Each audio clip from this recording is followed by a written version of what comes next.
Hello students, तो ये एक छोटा सा क्वेश्चन है.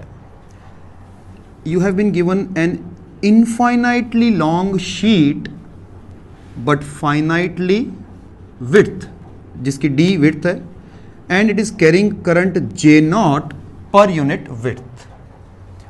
और यहां से एच हाइट पर एक इनफाइनाइटली लॉन्ग वायर है जिसमें करंट आई जा रहा है, and they are both in the same direction as you can C.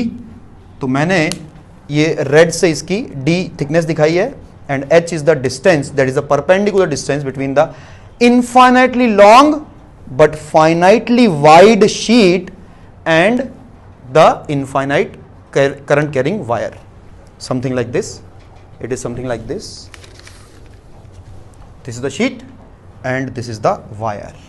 Question है कि उस कंडक्टिंग वायर पर फोर्स बताइए पर यूनिट लेंथ. ओके, सो इस क्वेश्चन को विजुलाइज करने के लिए, बिकॉज 3D के अंदर है, मैंने ये एक आई बनाई है, यानी कि बंदा यहां से दिख रहा है.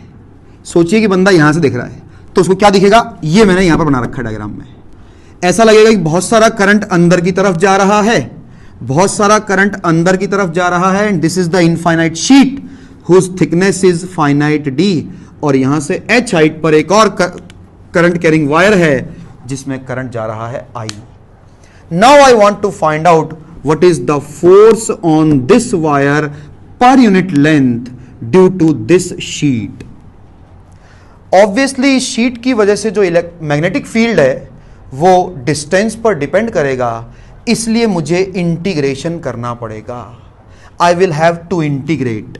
उसके लिए मैंने यहां से कुछ x जनरल डिस्टेंस पर जाकर एक dx मोटाई का इनफाइनाइटली लॉन्ग वायर ले लिया. इनफाइनाइटली लॉन्ग वायर ले लिया. Now this infinite wire and this infinite wire, because they are carrying the current in the same direction, so they will be attracting each other.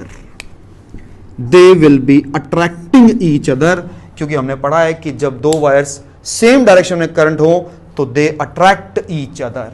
ये diagram देखिए आप. इसको समझाने के लिए मैंने इन दोनों बंदों के बीच में फोर्स निकालने के लिए मैंने यहां पर ये दो बंदे दिखा रखे हैं, who are also infinitely long wires, and as you know that force per unit length, force per unit length, आप देखेंगे कि आपके एनसीईआरटी में भी ये फॉर्मूला दिया हुआ है. अगर मैं जानना चाहूं कि I1 की 1 मीटर पर I2 की वजह से टोटल फोर्स कितना है, force per unit length will be given by I1 multiplied by μ2 I2 upon 2 pi L.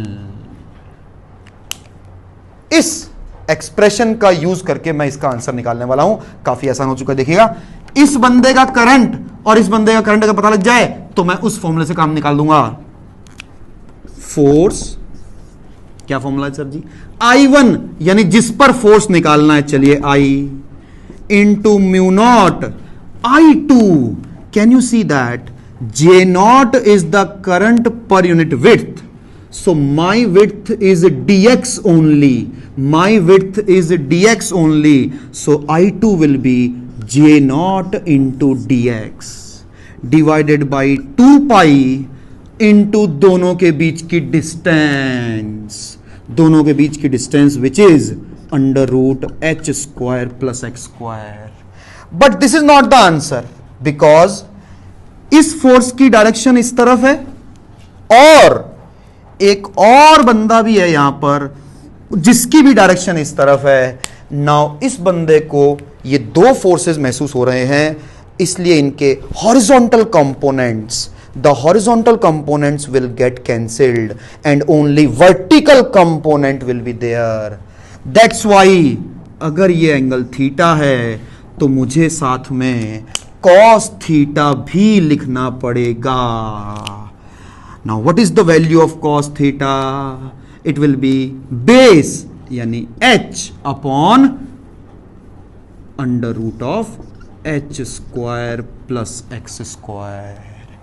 इस एक्सप्रेशन का इंटीग्रेशन कर दीजिए और लिमिट देखिएगा.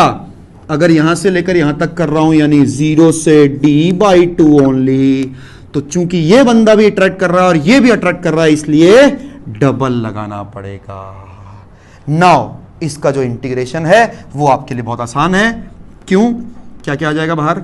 आई भी बाहर आ गया, म्यू नॉट भी बाहर आ गया, जे नॉट एच, 2 कट गया upon pi, and you get integration of dx upon H square plus x square.